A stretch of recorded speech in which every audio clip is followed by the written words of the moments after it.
কালকে আমার খুব একটা স্পেশাল সময় গিয়েছে আর খুব ভালো একটা সময় কেটেছে। আসলে এরকম সময় জীবনে বারবার আসুক আল্লাহর কাছে প্রার্থনা থাকে। যাই হোক, এই জন্য হয়তো কিছু কিছু সময় জীবনে চলেই আসে, কিছু কিছু ভালো মানুষের সাথে ভালো সময় কাটানোর একটা সুযোগ করে দেয় আল্লাহ। এই জন্য আল্লাহর কাছে লাখো শুক্রিয়া যে আল্লাহ এই ভালো সময়গুলোর সুযোগ আমাকে করে দিচ্ছে। তো যাই হোক, বলি যে কালকে আমার আমার বাচ্চার স্কুলের ফ্রেন্ডের মায়েদের সাথে আমাদের একটা পার্টি বলবো, যেটা হলো খুদ ভাতের পার্টি। তো ওর ফ্রেন্ডের মায়ের বাসায় ছিল। আসলে এখন ওদের ফ্রেন্ডশিপটা আসলে ওদের বোঝার মতো অনেক বয়স হয়নি, কিন্তু আমরা ফ্রেন্ড হয়ে যাই মিশতে মিশতে। এখন আর ওদের ফ্রেন্ড বলতে ঠিক হবে না, আমরাই সবাই এত বেশি ক্লোজ হয়ে গেছি, আমরাই সবাই ফ্রেন্ড, এইটাই বলা যায়। যাই হোক, ভাবি আমাকে তার আগের দিন ফোন দিয়ে বলছিল যে কালকে সকালে এখানে নাস্তা করবে। তো আমি ভাবছি যে নাস্তা বলতে নাস্তাই হবে, পরে দেখি যে ভাবি খুদ ভাতের আয়োজন করছে। এটা সবারই প্ল্যান ছিল। তো আমি তো আসলে বাবুর জন্য সবসময় থাকতে পারি না, তাই প্ল্যানটা জানি নাই। তো ভাবি বলছিল খুদ ভাতের আয়োজন করব। যাই হোক, তারপর দেখলাম যে অনেক প্রকার ভর্তার আয়োজন করছে ভাবি। আসলে সত্যি বলতে ভাবিদের সাথে যখনই আমি সময়টা কাটাই তখনই আমার কাছে সময়টা একটু অন্যরকম লাগে। কারণ আমি বাবুকে ভর্তি করানোর পর সবসময় এটাই বলতাম যে আমি মাঝে মাঝে তাদের সাথে বসবো, ঘুরবো। এটা আমার কাছে একটা ড্রিমের মতো ছিল। যাই হোক, বাচ্চা কাচ্চার জন্য আমি পারি না, যেহেতু আমার সাথেই ছোট বাচ্চা আছে, অন্য সবার সাথে ছোট বাচ্চা নেই। তো এই কারণে আমি সবসময় পারি না, তবে মাঝে মাঝে যখন সময় কাটাই তখন খুব ভালো লাগে। যাই হোক, অনেক কথা বললাম, এর মধ্যে আপনাদের ভর্তার সাথে পরিচয় করাই দিতে। এখানে ভর্তা হবে কালিজিরা ভর্তা, তিল ভর্তা, রসুন ভর্তা, তারপরে কি জানে ধনে পাতা ভর্তা। আসলে আমি ভুলে গিয়েছি, আসলে 9 প্রকারের ভর্তা ছিল, শুটকি ভুনা ছিল।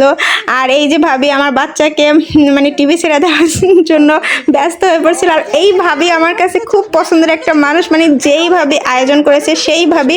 আর এই যে আলু ভর্তা করতেছে এই ভাবি, এরা 3 জন আমার কাছে খুবই স্পেশাল, সবাইকে আমি পছন্দ করি। তারপর আছে না একটা আত্মার মিল বা মনের একটা মিল থাকে, সেরকম 3টা মানুষ ছিল এরা, যাদের সাথে আসলে জানি না কেমনভাবে পরিচয়, শুরু থেকেই একটা খুব ভালো লাগা, ভালোবাসা। আর যে ভাবিকে দেখালাম সে এত বেশি দায়িত্বশীল বলবো না কি বলবো বুঝে উঠতে পারতেছে না। সে খুব কাছে টেনে নিতে পারে, খুব ভালোবাসতে পারে। আমি না ঠিক এইটা বুঝাতে পারতেছি না এখানে। আর এই ভাবি সে তো খুবই সুইট মিষ্টি।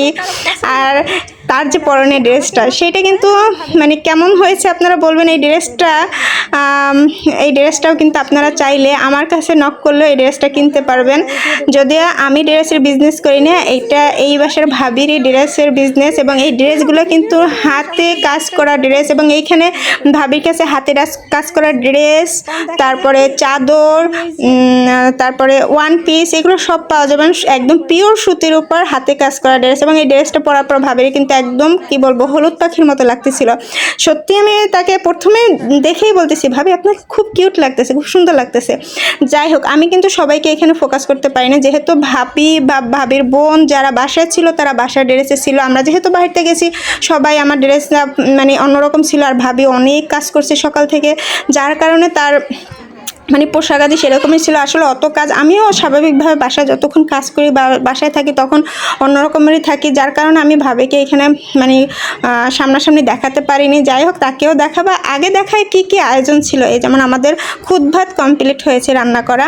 এই যে এখানে ছিল ধনেপাতা ভর্তা, আলু ভর্তা, তিল ভর্তা, ডাল ভর্তা, শুটকি ভর্তা, তারপরে মরিচ ভর্তা, রসুন ভর্তা, কালিজিরা ভর্তা। যাই হোক, এখানে অনেক কিছু হয়তো আমি মনে নেই। আবার শুটকি ভুনাও ছিল আলাদা করে। তো যাই হোক, আমি তো একেবারে ভর্তা প্রেমিক, ভর্তা হলে আমার আর কিছু লাগে না। একদম সত্যি বলছি, এমন দুপুর যায় যে আমি শুধু কিছু একটা ভর্তা করে ভাতটা খেয়ে নিই, কোনো কিছু দিয়ে ভাত খাই না। আর যখন ভর্তা হয় তখন ভাতটা আমার ভর্তা দিয়েই চলে যায়। দেখা যায় সামনে মাছ গোছ অনেক কিছু আছে, কোনো কিছুই আমি নেই না, শুধু ভর্তা দিয়েই আমার ভাতটা খাওয়া হয়ে যায়। তো ভর্তাটা আমার এত পছন্দ। আর যখনই দেখলাম রান্না বান্না করছে তখন আমার মনে হচ্ছে কখন আমি ভাত খাবো, এরকম একটা চিন্তা পড়ে গেছিলাম। আর আমরা সকাল থেকে ছিলাম, পরে যখন স্কুলের টাইম হলো ওদেরকে স্কুল থেকে নিয়ে এসে তারপরে আমরা খাওয়া দাওয়া করলাম। আগে ওদেরকে খাইয়ে নিয়েছি, আর বাচ্চাদেরকে এই রুমটা আমরা আটকিয়ে দিয়েছিলাম, কারণ ওরা এত বেশি দুষ্টমি করতেছিল, ওদের সামলাতেও আমরা হয়রান হয়ে যাচ্ছিলাম। আমরা চাচ্ছিলাম যে সকালে খাবো, আসলে এই আইটেমগুলো করতে করতে একটু লেট হয়ে গেছে, যার কারণে আমাদের একটু খাওয়ার টাইমটা মানে দুপুরই হয়ে গেছে এক প্রকারের, 1:45টার সময় আমরা খেতে বসেছিলাম। যাই হোক, আমি ভাবিদের দিয়ে একটু মডেলিং করাছিলাম। আসলে এই উদ্যোগটা ছিল আমার ওই মিষ্টি ভাবির, যাকে প্রথম দেখিয়েছিলাম সেই ভাবির এই উদ্যোগটা ছিল। আসলে ভাবি এত বেশি মিশুক, এত বেশি মানুষের সাথে মিশতে পারে, আমার দেখা লাইফের সবচেয়ে শ্রেষ্ঠ একটা মানুষ, আমি কি বলবো। আর এই যে একটা মানুষ, আল্লাহ, আমার ওনাকে দেখলে মানে আছে না একটা মামা ফিল আসে সেই রকম।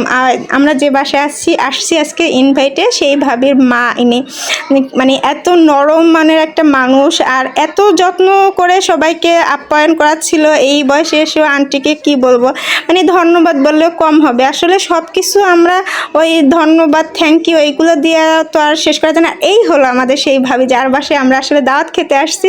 ভাবি বলছিল আমি ড্রেস চেঞ্জ করে আসি, আসলে ভাবির বাসায় এর পরেও অনেক বেশি কাজ থাকবে স্বাভাবিকভাবেই, কারণ আমরা যেহেতু চলে যাওয়ার পরেও তার অনেক বুঝে একটা বাসায় গেস্ট আসলে যেরকম আয়োজন করতে হয়, আবার গেস্ট চলে যাওয়ার পরে বাসায় বিভিন্ন রকম কাজ থাকে, এটা আমরা সবাই জানি। যার কারণে ভাবিকে আর বেশি প্যারা দেই নাই, বলছি ভাবি আচ্ছা ঠিক আছে। ভাবি আসলে ক্যামেরার সামনে আসতেই চায় নাই, কারণ বলতেছে এভাবে ক্যামেরার সামনে আসা ঠিক না।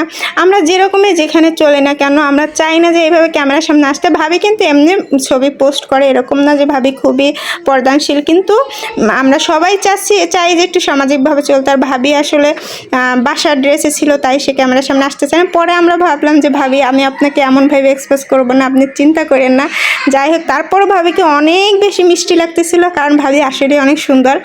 হ্যাঁ, আর সবচেয়ে বড় কথা, মানুষের সৌন্দর্য ফেজের থেকে মনে অনেক বেশি, আর ভাবি সুন্দর ফেজে মনে দুটাতেই, তাই ভাবিকে আমার অনেক বেশি ভালো লাগে। আর আমার ছেলে তো যেটা হলো তার সবচেয়ে, সে 2-3 রকম মনে হয় খাবার খেয়েছে, কিন্তু কোল্ড ড্রিঙ্কস এটা তা আমার ছেলের আর আমার দুজনারই খুব পছন্দ। আর এই সময়টা পুরোটাই ইতি করলাম আমি মিষ্টি একটু কোল্ড ড্রিঙ্কস দিয়ে, আমার ফেভারিট জিনিস। সবাই ভালো থাকবেন, আল্লাহ হাফেজ।